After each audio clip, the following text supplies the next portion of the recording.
This is East Asia Tonight. Good evening, I'm Ateli Edwards. Tonight's top stories from East Asia. Japan's ruling party chief and presumptive Prime Minister Sanae Takaichi picks ex-Premier Taro Aso as her second in command, as she reportedly eyes an opposition party to expand the governing coalition. Now, Chinese Premier Li Qiang to attend a celebration in North Korea, marking the founding of the ruling Workers' Party, signaling a deepening partnership. Taiwan's President William Lai says that Donald Trump should get the Nobel Peace Prize if he gets China to abandon the use of force against the self-ruled island. And in business news, the World Bank raises China's growth outlook for this year to 4.8%, but warns of slowing regional momentum amid weak consumer confidence and exports.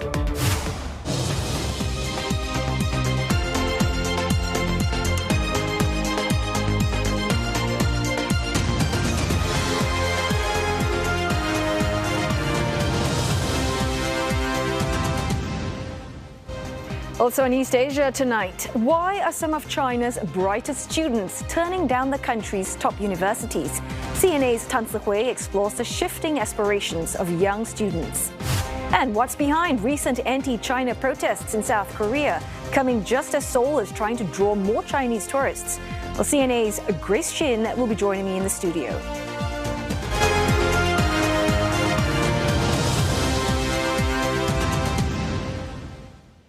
Sanae Takaichi, the newly elected leader of Japan's ruling Liberal Democratic Party, has announced her lineup of key party positions. Ms. Takaichi will become the nation's first female prime minister if she gets parliament's approval next week. Now, she has appointed Taro Aso, a former premier and party heavyweight, to be vice president.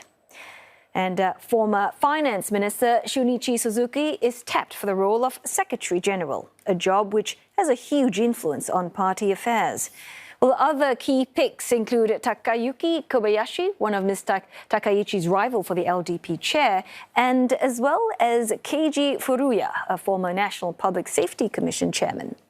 All the women, two women, Haruko Aruimura and Suzuki Takato, are also among those appointed to the executive committee. And for more insights, we are joined by Jeff Kingston, Professor of Asian Studies at Temple University, speaking to us from Tokyo. Thanks, Jeff, for joining us this evening. Now, before we get to those confirmed appointments, as we've mentioned earlier, I just want to get your thoughts on some of the latest updates coming in, which is Ms. Takaichi. She has reportedly reached out to the opposition DPP so soon, pretty soon after taking the LDP helm. So what does this outreach suggest to you? Well, the LDP got hammered in the last two elections, so it lost its majority in both the lower and upper house. And so it needs to broaden the coalition to have a working majority so she can get something done. So before the election, they had speculated that another Osaka-based party might be the coalition partner, but now it's the DPP that seems to be in the pole position. Now, coalition strains, Komeito there, her junior coalition partner, so they have openly questioned whether, they can stay under Takaichi's leadership. Walk us through what are some of their concerns and how serious a rupture are we looking at if that happens? Well, Komeito also did poorly in the last two elections, so its leverage, I guess, would be a little bit less.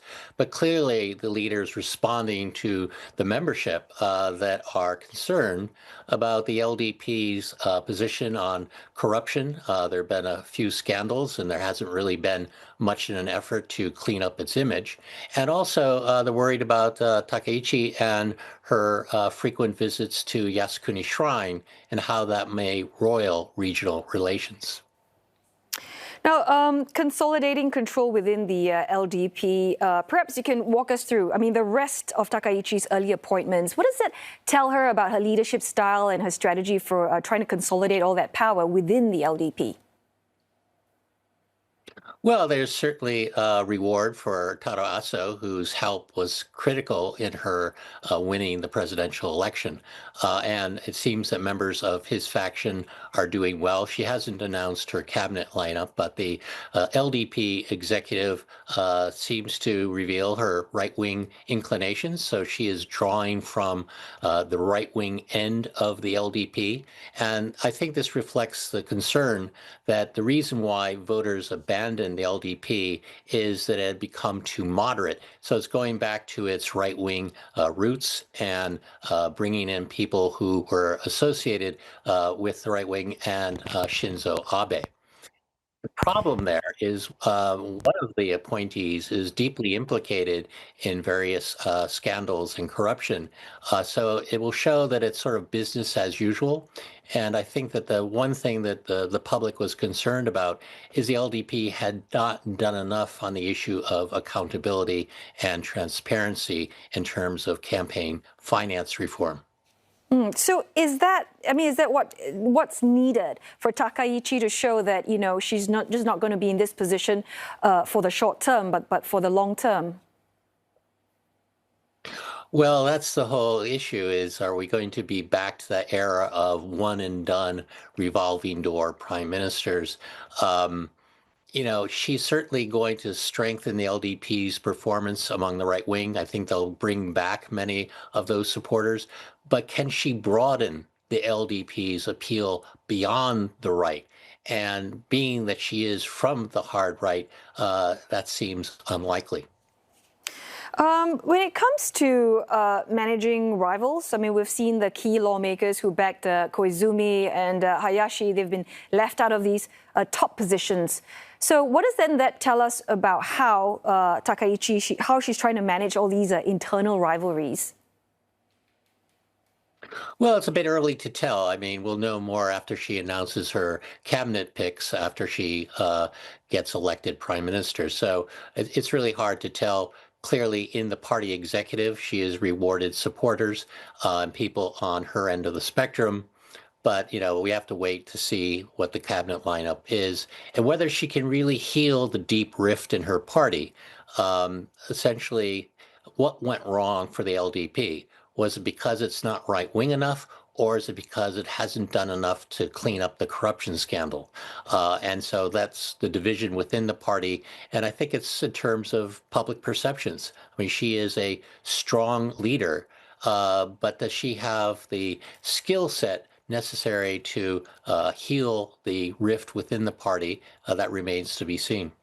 And speaking of perception, I think she's also trying to project a new image for the LDP. And how well do you think she has balanced, in terms of experience, youth, and gender in all these appointments? And I guess the message that she's trying to send out about her style and LDP's image.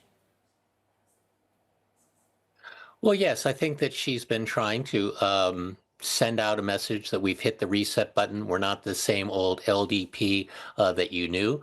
And we'll have to see how that affects the public. Usually a new prime minister will get a bounce in the polls. We'll have to see how this plays. But, she is going to have some early tests ahead of her. Diplomatically, she's got Donald Trump coming to town the end of the month. So how she handles that, I think, will be a major test for her to demonstrate she's, got the skills to manage the diplomatic front. And then on the economic front, there's some big questions. She represents continuity with Abenomics. A lot of people here don't think Abenomics worked all that well. And they're concerned, particularly in bond markets, about her plans for fiscal stimulus and monetary easing, which will put her at loggerheads with the Bank of Japan, which is engaged in tapering and signaling increased interest rates, which she opposes. Right. So that big meeting ahead with Donald Trump, all that happening within a month, of her being at the helm. I mean, what do you think needs to come out of that? I mean, what does she need to get out of that meeting with Trump? Well, I think it's important that she lets him leave happy. And she in the past has been critical of the deal Ishiba struck with Trump over cutting tariffs on automobiles in exchange for a $550 billion investment in America. And so she has tried to walk that back. I don't think anybody thinks that being defiant is going to work with Trump. But it's, dawning on Japanese leaders that there's never a done deal with Donald, and the goalposts keep moving. And so I think she's going to have to be flexible, and she's going to flatter and kowtow and agree to what Trump says to her, because otherwise Japan might be in deep trouble. And Donald Trump understands. He's got Japan over the barrel. Automobile sector employs 5.5 million Japanese. Japan sells $40 billion of cars to America every year. So the tariffs could have a huge impact on the Japanese economy.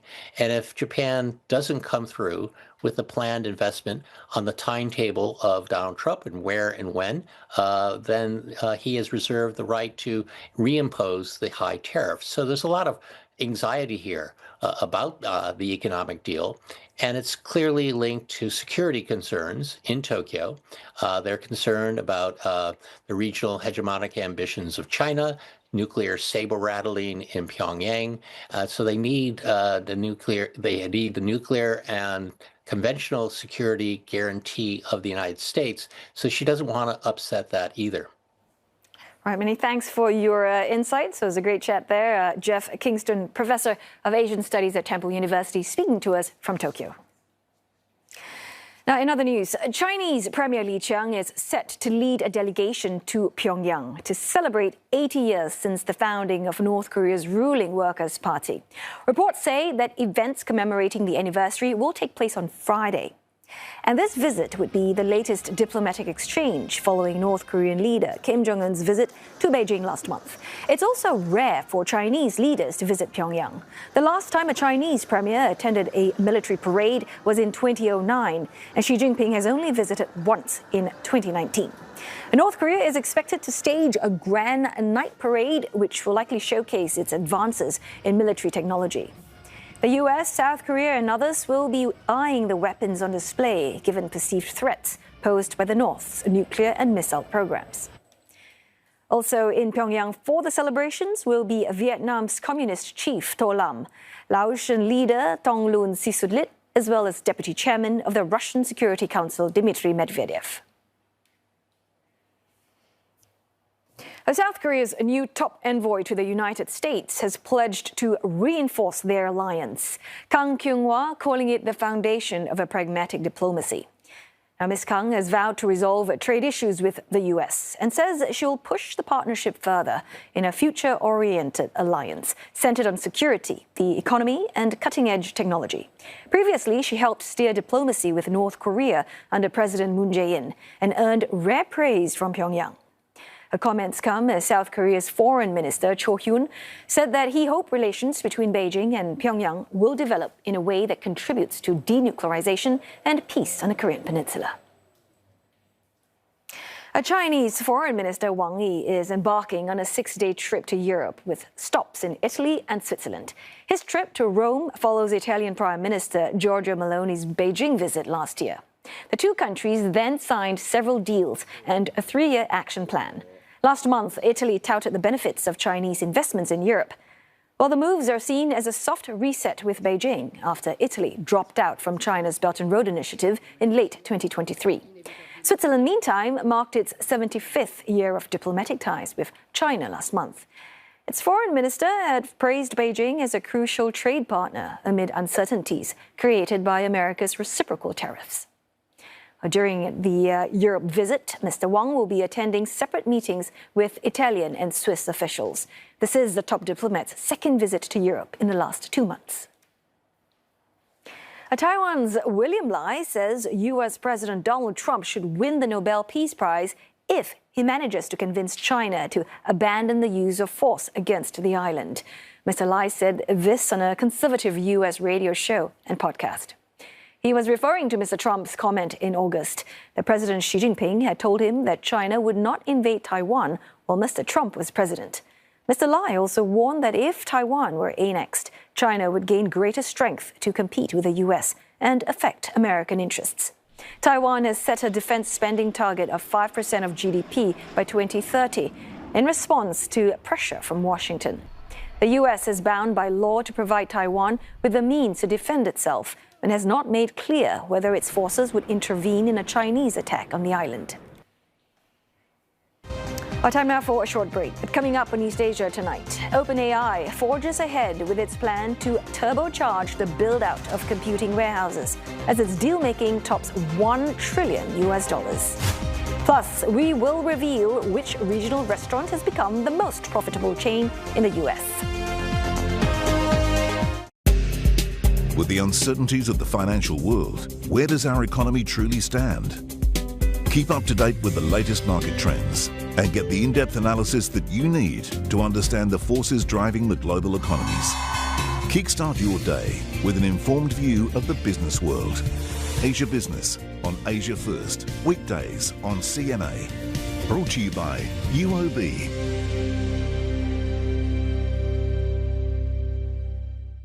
The new normal. That's how President Ferdinand Marcos Jr. characterized heavy rains and floods in the Philippines. Ganito na talaga ang buhay natin kahit ano pang gawin natin. Those once-in-a-lifetime floods are getting frequent. As protests erupt over flood control corruption. Projects that were claimed to be finished were really not built. Are Filipinos resigned to living in flood waters? Ba't kailangan natin mabuhay sa baha, di ba? Inside, Thursday on CNA. Enter a surprising chapter of our history.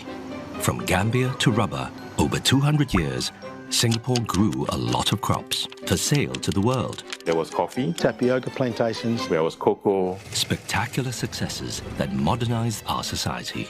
Sean, don't you have to check for traffic? This is my great-great-great-grandfather's road. Xiao Eugene went into Gambia and pepper. What was a Teochew business? How did some groups network and dominate the industry? I'm the granddaughter of Tan Kah Kee. He would say, have you got a marriageable daughter or a son? What did plantations have in common? Yo Chu Kang, Lim Chu Kang, Chua Chu Kang are all legacies of that period. The Kang Chu system was one of the early land administration systems in Singapore. If it's not Lim Chu or Yo, I don't know. No, I don't. And why were they destroyed in the end? Lost Plantations, premiering 20th October, Monday on CNA.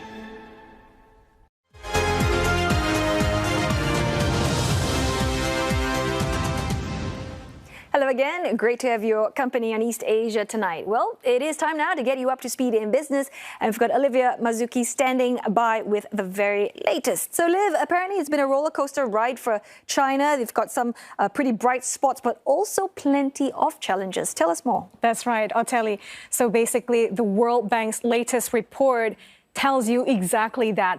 It has raised its 2025 growth forecast for China to 4.8%, but warns that momentum could slow next year. It cites weak consumer and business confidence along with sluggish export orders as the main risks.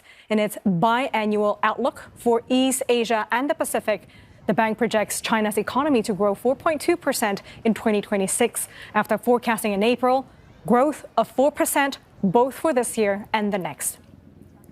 Now, the lender also expects export growth to slow and fiscal support to be reduced amid rising public debt. Recent data showing soft factory output and retail sales in September also point to a fragile recovery. Meanwhile, growth for the rest of Asia and East Asia and the Pacific is projected at 4.4% for this year, up slightly from earlier estimates. Still, the World Bank stuck to its 4.5% prediction for 2026. It warns that higher trade barriers, global uncertainty, and domestic political risks, particularly in Indonesia and Thailand, could weigh on regional growth.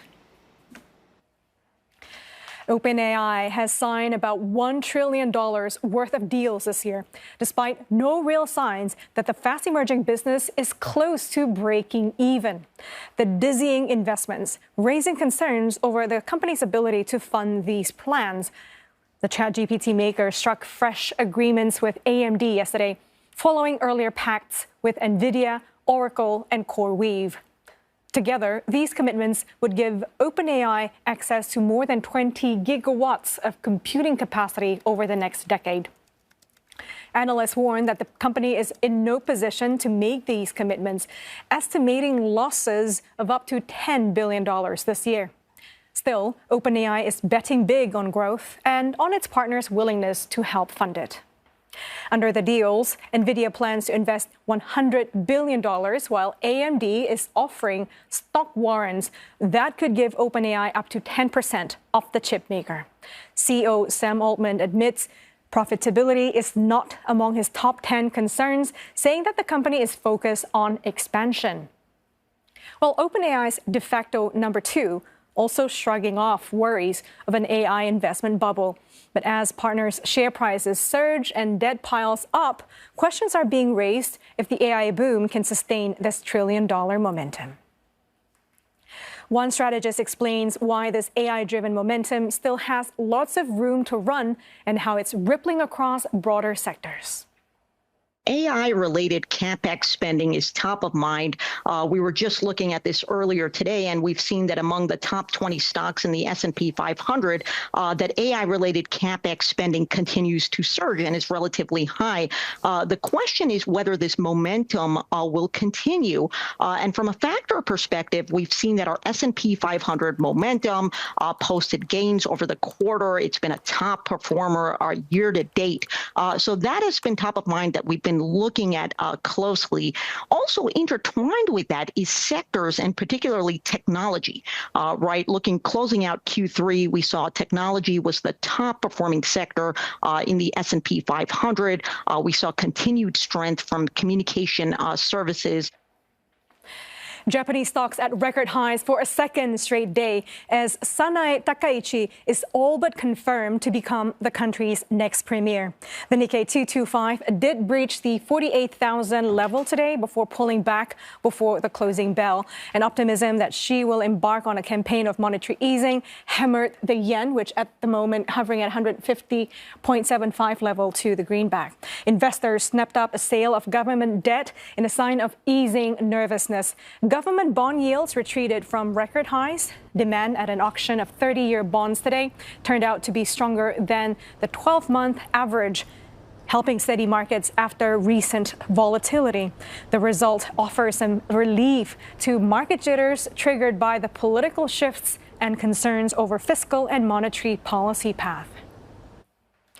Manulife investment analyst Mark Franklin spoke with us earlier on Asia First, and he says that the election results in Japan are actually creating room for the Bank of Japan to recalibrate its future rate paths, and this could impact the Japanese yen's outlook as well. Between Japan and the US, the Federal Reserve and the BOJ, there is a divergence in terms of direction, but actually that divergence has been narrowed somewhat by a Fed that's moving very tentatively with cuts and a BOJ which is trying to hold back on actually increasing rates as well. So that true divergence is somewhat more limited in practice. And up until now, the Bank of Japan has almost tried to find reasons not to raise rates. But what we've seen slowly but surely is an acknowledgement that inflation is becoming a bit more embedded in Japan.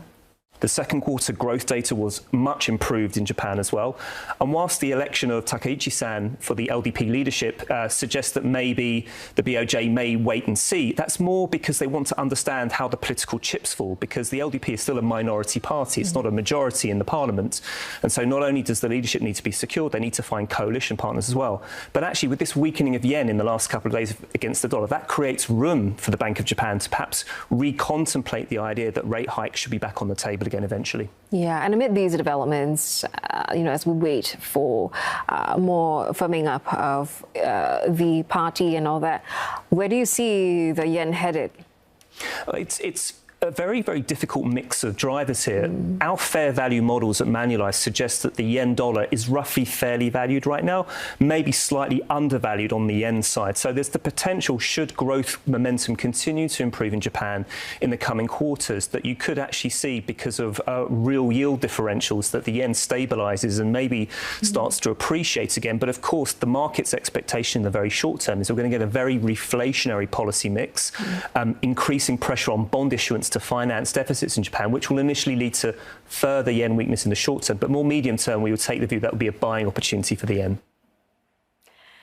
Din Tai Fung has become the top earning restaurant chain in the U.S. The Taiwanese chain, known for its signature xiaolongbao, now operates 17 outlets across America, each generating an average of $27.4 million a year. And this is nearly double that of the next highest earning chain, Mastro's Restaurants. Founded in Taipei in the early 1970s, Din Tai Fung has grown into a global brand with more than 165 locations worldwide. The restaurant's leadership says its focus remains on quality and consistency rather than profit, a strategy that helped it achieve international recognition, including a Michelin star for a Hong Kong branch in 2008. And you know, Olivia, I'm not really a xiaolongbao fan, but I have to say I was looking at some numbers, really impressive. Din Tai Fung averaging $27.4 million per US location, and that's not even counting its earnings in overseas markets. No, it is remarkable indeed, considering they came from a very humble beginning. And what's more remarkable, I'll tell you, is that they managed to garner this revenue without relying on massive franchisees. And yeah, with certain exceptions, overseas branches, they're running under very tight supervision from Taiwan. Yeah, and there are some other familiar Asian brands. We've got Tim Ho Wan, we've got Hai Di Lao, but those ones rely heavily on franchising for global growth, which is a stark contrast from Din Tai Fung. So yeah, as we heard earlier, the strategy is quite simple. You know, managing really tight control, ownership of the company, and also precision. Do you know that each xiaolongbao is made up of 18 folds? That's very meticulous, right? So I'm pretty sure that discipline turns into profit. You can see why the queues are very I'll long try in to front of notice all those the 18 stores. folds. I'll try and count them the next time I have my xiaolongbao at Din Tai Fung. Your next xiaolongbao, maybe. No doubt. Thanks so very much, Olivia, for your business report, as always. On that mouth-watering note, rather, I think it's time for us to go for a break. But coming up next on East Asia tonight, some of China's top students no longer taking the well-trodden path to elite universities. And we're going to be speaking with an expert to find out what's driving this change.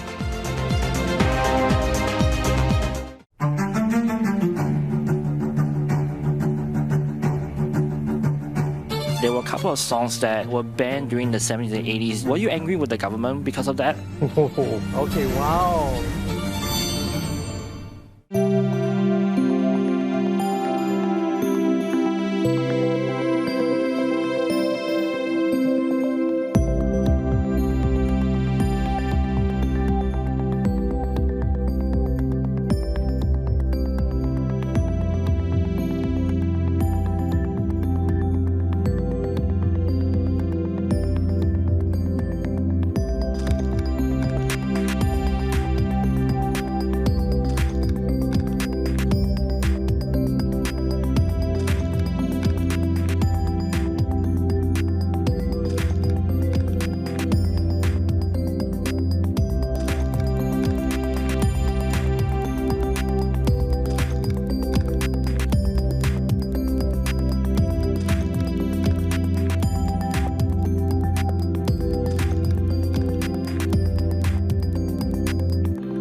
On this episode of Singapore Hour, rice, vinegar, and a dash of moxie.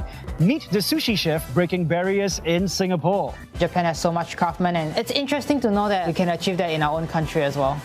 And discover the wildest ways to make a splash around our shores. These obstacles are designed to make you squeal, laugh, and swallow a bit of seawater. You don't want to miss Singapore Hour, Friday on CNA.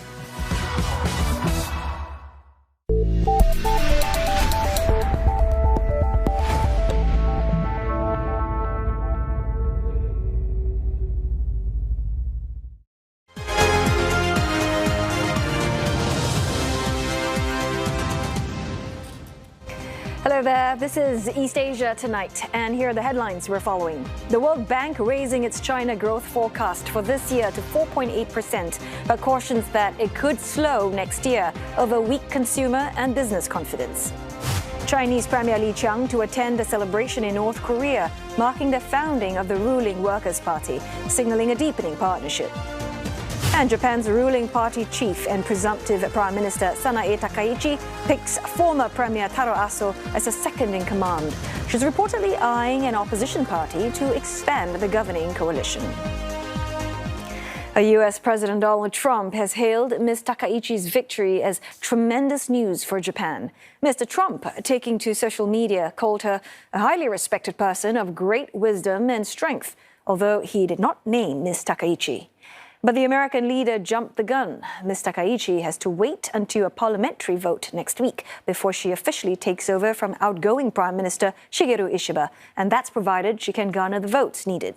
Still, Ms. Takaichi thanked Mr. Trump, saying she hopes to strengthen the alliance and advance a free and open Indo-Pacific. U.S. Treasury Secretary Scott Bessent also congratulated Ms. Takaichi, praising her leadership and experience, saying she will be a valuable partner. Ms. Takaichi's hometown of Nara is brimming with excitement that one of their own is set to lead the country. Congratulatory flowers have flooded her constituency office in Nara.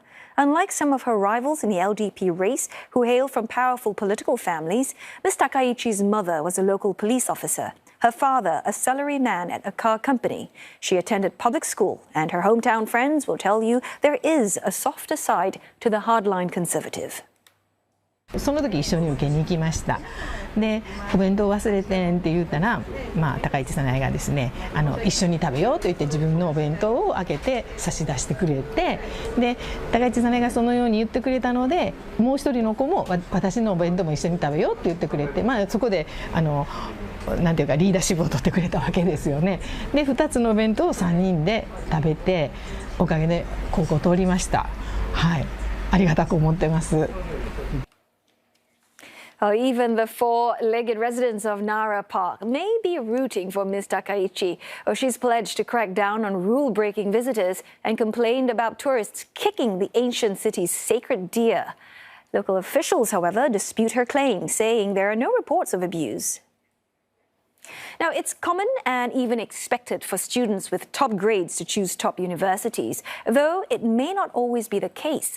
Some of China's best scorers in its grueling national college entrance exam, Gaokao, are turning down prestigious universities in Beijing, choosing new fields or job-secure paths instead. Now, their choices have sparked debate online as China's youth unemployment rate reached a two-year high in August. CNA's Tan Si-hui with more. This is Tsinghua University, widely considered one of China's most elite schools. Along with Peking University, they have long been the dream destinations for many top Gaokao scorers. Getting into Tsinghua or Peking University is often seen as a ticket to success. So when some of this year's best Gaokao performers said no to these schools, their choices sparked online buzz with the hashtag "Where are the students who turned down Tsinghua or Peking going to?" trending in recent months. Among them, a Beijing top scorer who reportedly turned down Peking University to study artificial intelligence at Zhejiang University in Hangzhou. The city is home to AI startup DeepSeek, founded by a Zhejiang alumnus. The school rolled out special DeepSeek courses earlier this year amid China's push to develop its AI sector. Another top student from Chongqing picked a semiconductor major at Westlake University, a newer private research institute, also in Hangzhou. These choices come as China's youth unemployment rate hit 18.9% in August. We are still looking at the challenges with regards to the type of people who do want a job but perhaps may not have the skill set, or that the market is demanding, or that the market is simply not creating enough jobs to accommodate aspirations of people who would like to get this type of job. Military academies are also seeing growing interest. The Defense Ministry said 135,000 high school graduates applied this year, a record high. Incentives at schools like the National University of Defense Technology in Changsha include free tuition, monthly stipends, and a military career. 比如说在浙江，他可以进浙江大学，但是放弃浙江大学，进了一个一般的这个地方本科院校的一个这种定向委培的项目。 或者他的分数可以上上海交大，而放弃上海交大，去选择比如说上海海关学院，这些认为机构可能更好的能够考公，进入体制内的这样的一些单位的这些学校，这就反映出现在在当前的就业形势之下，那有的学生和家长他在选择大学和专业的时候，可能更加的在意的是未来的就业。But are such choices the exception or a sign of a new trend? 在中国来说的话，算是顶流大学，但是现在未来的孩子就业，包括我们这一代人的在疫情之后的这种失业率，也不一定非得考虑这种一个高学历的学校，也许会考虑，比如说国防科技大，我觉得分数也是差不多的，而且未来就业也比较好。可能有更好的追求吧，想要去追求一些其他东西，在这个大环境不好的这个情况下，拥有一个更好的学历还是一个更好的出路。既然能考上，首先他的智商和包括他的一些学习能力肯定是够的，所以说既然他进去之后，不管到哪儿，对于他个人来说都是一个很好的发展。Local reports say enrollment in some traditional majors like history and philosophy has dropped at elite universities, although experts warn that schools shouldn't become purely job-focused. 这种综合性大学它不是职业培训所，它就应该关注学生的基本的能力和素养的培养，它不应该以就业为导向，而那些职业院校恰恰是应该以就业为导向。China has moved to adjust about 20% of university majors by this year, adding a new batch of programs tied to emerging technologies and phasing out others it says no longer meet today's needs. 谭子慧 CNA 北京。We're going to try and understand more about this trend. And here to break it all down for us, we have Sean Ryan, founder and managing director from the China Market Research Group. Well, thanks, Sean, for joining us this evening. So we are seeing some of China's top Gaokao scorers turning down those elite universities like Kyung-wha and Peking. What does that tell us about the shifting aspirations among the young Chinese? Well, it's great to be here, but I think we need to put things into perspective. You know, one of the students turned down Tsinghua and Beida to go to Zhejiang University, which is ranked number 4 in the country. So it's not like they're rejecting the number 1, number 2 university to go to number 100 and have an easy way out. It would be like turning down Yale or Princeton to go to MIT. So that sort of puts things into perspective a little bit better. But what's exciting is that schools like Zhejiang University are very innovative. You know, so they're putting in tons of money to attract students, to improve their education, to focus on things like semiconductors and artificial intelligence, because the Chinese government is moving the economy away from being based off of heavy investment, you know, into things like housing and real estate, which once accounted for 40% of the economy. Now it only accounts for about 25%. Moving away from low-end manufacturing, especially with the tariff war with the United States, more into things like AI and semiconductors. And that's why you see a lot of the top students are deciding, maybe let's not go to Peking University, which is all about history, all about law, all about literature, and let's move to and embrace these new majors like AI, like semiconductors. I think the choice by students, and it's happening not just in China, it's also happening in the United States. It's an indictment of the education systems that haven't changed and are teaching the same things that they taught 100 years ago, you know, Latin, Greek, history, when they should be really looking at STEM and technology. So I hear what you're saying, Sean, but if we do this job market reality check, right? I mean, the youth unemployment near a 2-year high. So then do also these choices they are making just boil down to being a pragmatic realism?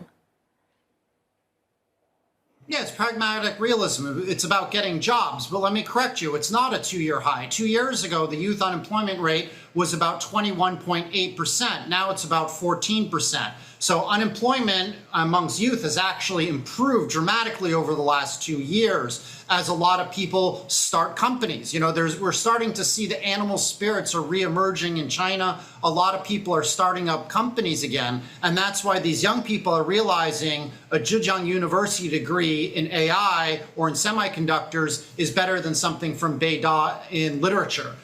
So it's the type of education that people want. I think the problem in China is not unemployment, it's underemployment. So what do I mean by that? You know, 5-6 years ago, right before COVID, a lot of graduates from Tsinghua would come to my company and ask for 15,000, 20,000 RMB a month in salary. Now they're asking for 8,000 to 10,000 RMB a month. So for people, it's still easy if you go to a top 211 university to get a job, but you might be making 30% or maybe even half of what your counterparts would have made after they graduated in 2019. So there's a lot of anxiety and fear from underemployment, not unemployment in the marketplace, which is why people are being a lot more pragmatic on the majors and the universities they choose. So, well, thanks for making that correction. But then we've got China as well rolling out that K visa, right, recently to attract foreign talent.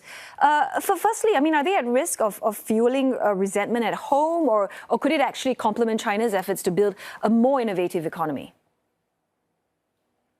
I think any time that there's underemployment and high unemployment, at least compared to the last 20 years, you're going to get some resentment that you're having K visas and bringing in talent. People are naturally going to be scared that they're not going to be able to get jobs or get good jobs, which is why the state-owned media has been running a lot of op-eds saying, wait a minute, these K visas are good for China because we're going to attract top talent. Bringing in top talent means that top capital is going to follow. And when you get top capital, top talent, you're going to start to have new companies rise and become global players. So the state-owned media has been making that business case to everyday Chinese that this is a good thing. And they say, look at what's happening with the H-1B visa in the United States. You know, the Microsofts, the Googles of the world became so powerful because they attracted the best talent from China, from India, from around the world. Let's make China become that hub of indigenous innovation and create global standards. And I think that's what's going to happen.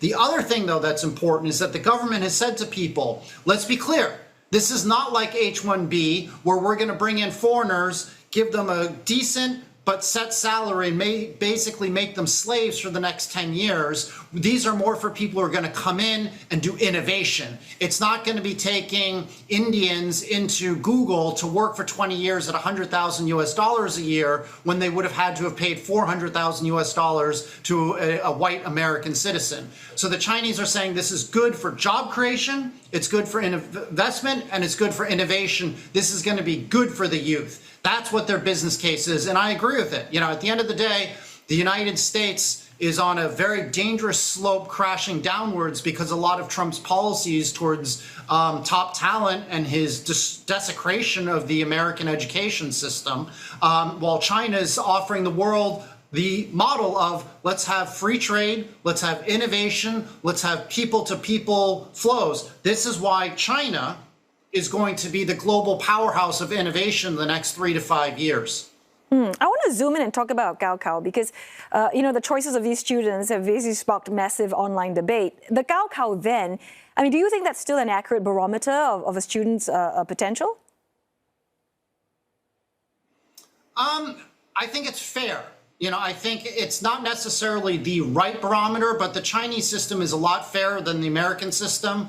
You know, you see a lot of athletes, you see a lot of DEI in the United States where the top students are going to Harvard, where, you know, I graduated from Harvard, and I don't think a lot of the students are as qualified as they were when I was there 25 years ago. They're getting in because they have the right skin color. They're getting in because they have the right economic background. They're not getting in because of academic meritocracy. The Gaokao, at least, is an open playing field. It doesn't matter what your skin color is, what your religion is, if you're rich, what you're poor. All that matters is can you succeed on that test? And, you know, earlier this week, you know, the United States published a report that said that the average American 8th grader is 3 years behind the average Chinese 8th grader when it comes to math. So I think the Chinese education system is actually doing something right. 20 years ago, I was a big critic of the education system. It was too much based off of rote memory. It wasn't applicable to the real world. It was too ideological. But you have to give credit to the education ministry in China. In the last 10 years, they've really invested on innovation and making the content and the curriculum applicable for the current world. I mean, you look at it, again, Zhejiang University is doing AI. The top universities in the United States don't have AI, they don't have business degrees. You know, part of it is the teachers are tenured, and so they say, I've been teaching Greek literature for 50 years, I don't want to adopt something new. In China, they say, we need to have the best academic courses for the modern era. So that's what's happening in China. And I think the Gaokao, for all of its warts, is actually a much fairer system than the United States, which I think is outrageous what's been happening over the last 5-10 years with DEI and athletics. Well, sounds like the U.S. university has quite a bit of catching up to do. Thanks so very much for that chat, Sean. Sean Ryan there, founder and managing director of the China Market Research Group, speaking to us from Shanghai. On that note, we're going to go for a short break now, but coming up next on East Asia tonight, South Korea steps up patrols to clamp down on anti-China protests. CNA's Grace Shin will be joining me in the studio to unpack the discontent on the ground. And we'll tell you who's won this year's Nobel Prize for Physics.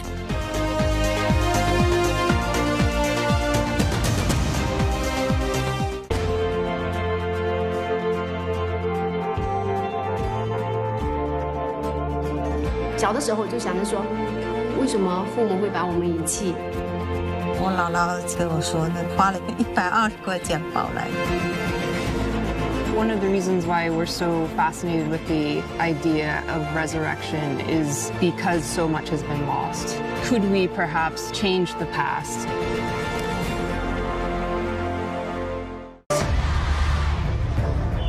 Right in a chaotic moment. Midnight later tonight here in Thailand, it's too little too late. And I asked whether there's a political element to it. Nobody can exactly tell you why.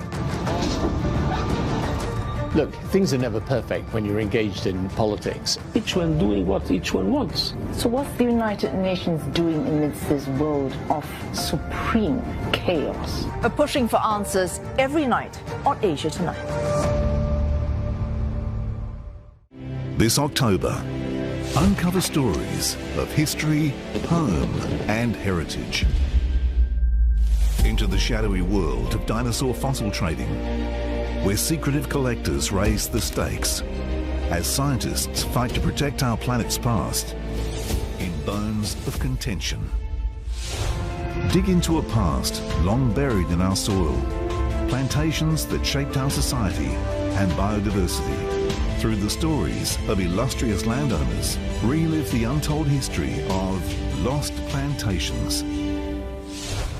What does it take to protect our territorial waters? Secure. I'm going out. From fighting crime at sea to helping stricken seafarers. Follow our officers as they safeguard our waters inside the Police Coast Guard. This October on CNA.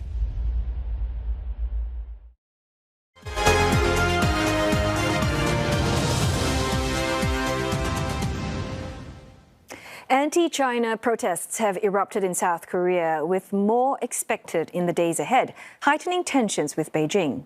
Now, hundreds of far-right demonstrators rallied near the Chinese embassy in Seoul over the weekend, denouncing the government's new visa-free policy for Chinese tourists, saying it threatens national security.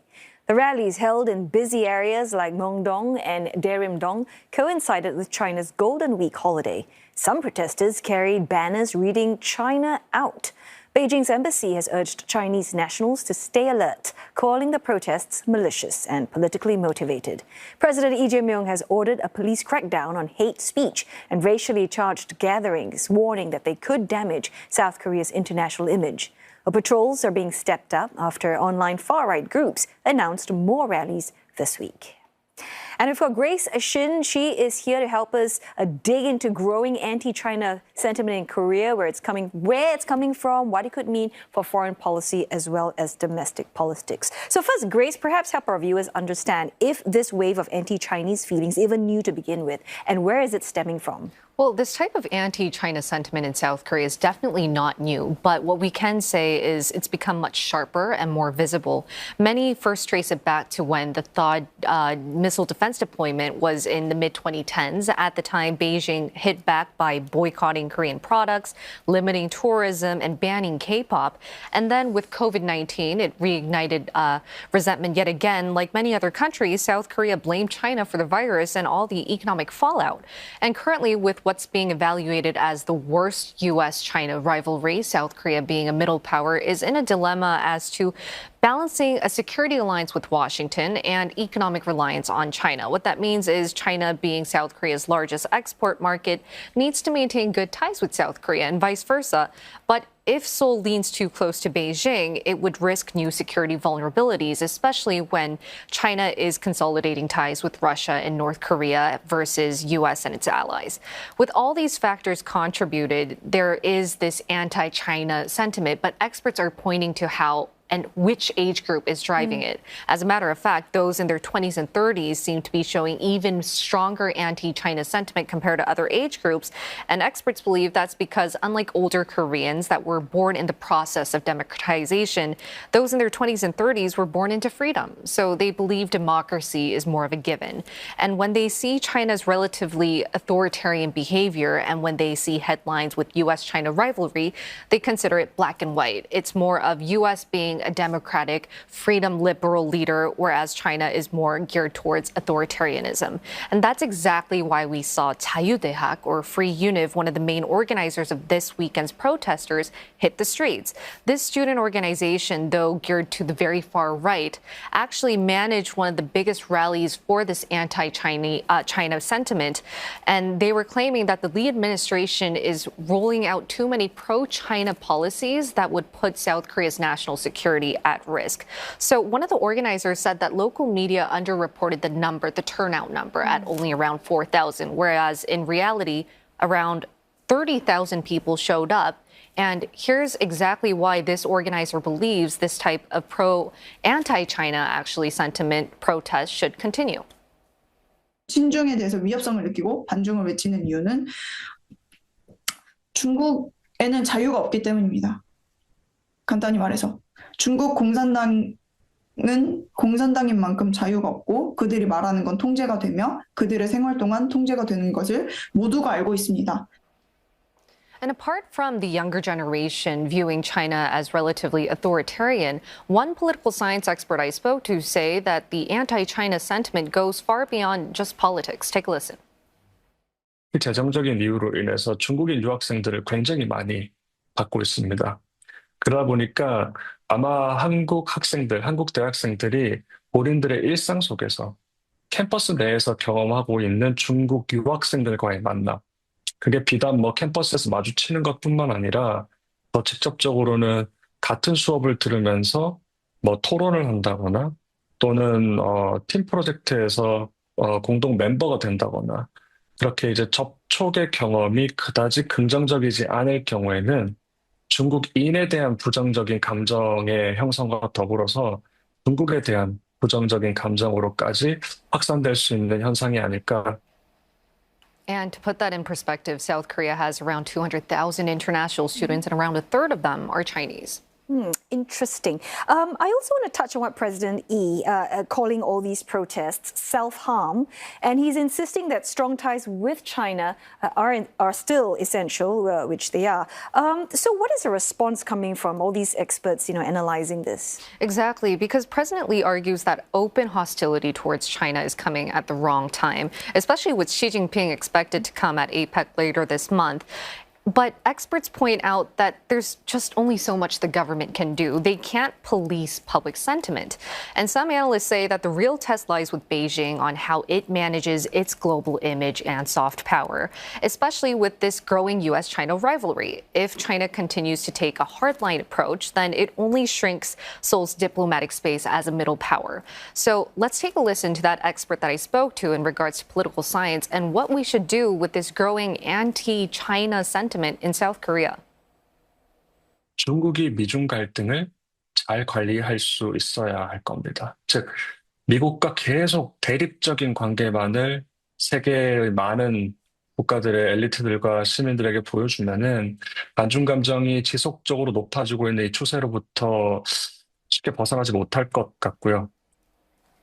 Now, the Li administration remains quite determined to maintain such pro-China policies, whether that be the visa-free entry plan that's aiming to boost tourism and revive the economy. But experts are saying that for Li to be calling these rallies self-harm, it risks sounding quite dismissive of what the South Korean public really wants, especially with recent polls showing that 7 out of 10 South Koreans have this so-called anti-China sentiment in them. So now Seoul faces this delicate balancing act of protecting free expression while safeguarding its national image, especially amid one of the most divided times in geopolitics. Difficult thing to balance. But thanks so very much for that report. Grace there, I was talking to. And just before we go, just want to touch on this year's Nobel Prize in Physics that's been awarded to 3 scientists for their groundbreaking discoveries in quantum mechanics. And they are John Clark from Britain, Michel Devoret from France, and American John Martinez. They share the Nobel Prize for the discovery of macroscopic quantum mechanical tunneling and energy quantization in an electric circuit. The jury said that their work paves the way to developing the next generation of quantum technology. The technology is now used by scientists to perform extremely complicated calculations or even crack computer codes. And that does it for Tuesday's edition of East Asia Tonight. Thanks for watching.